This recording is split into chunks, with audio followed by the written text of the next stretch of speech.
عبد الله الكعبي. الصفرة احلى مسا عليك يا الصفرة يا اللي شاغله بالك بيه.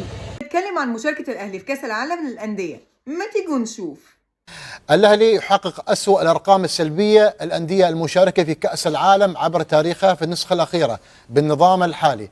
الأهلي أكثر فريق تلقى الخسائر في كأس العالم للأندية بخسارته 14 مباراة. الأهلي أكثر فريق استقبل أهداف في كأس العالم بتلقيه 37 هدف.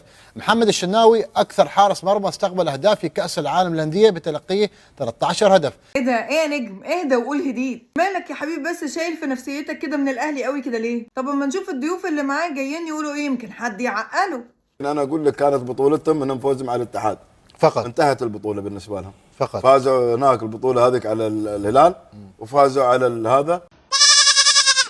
ايه ده؟ هو ماله ده كمان؟ بطوله افريقيا مش بطوله قويه بامانه. صحيح. وبالدليل نتائج الاهلي في كاس العالم.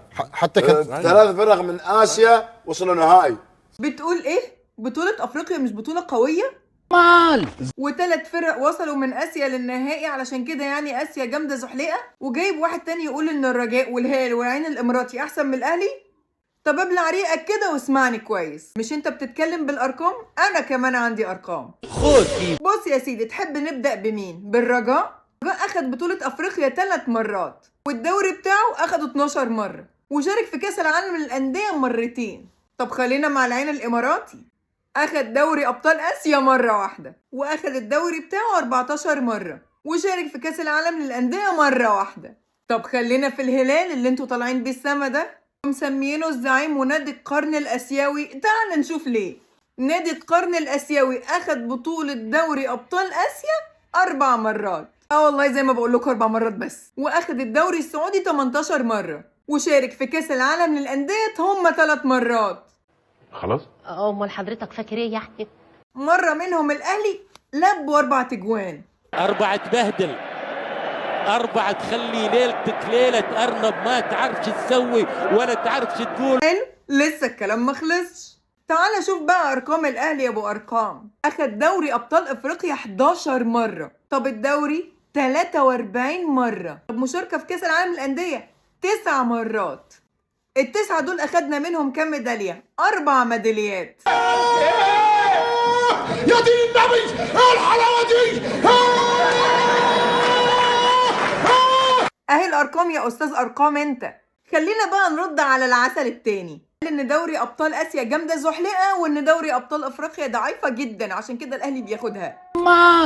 احب اقول لك ان اوراوا الياباني اللي طلعت الهلال من دوري ابطال اسيا جامده موت، واللي هو بطل دوري ابطال اسيا، الاهلي لبوهم امبارح 4 زي اللي خدهم الهلال.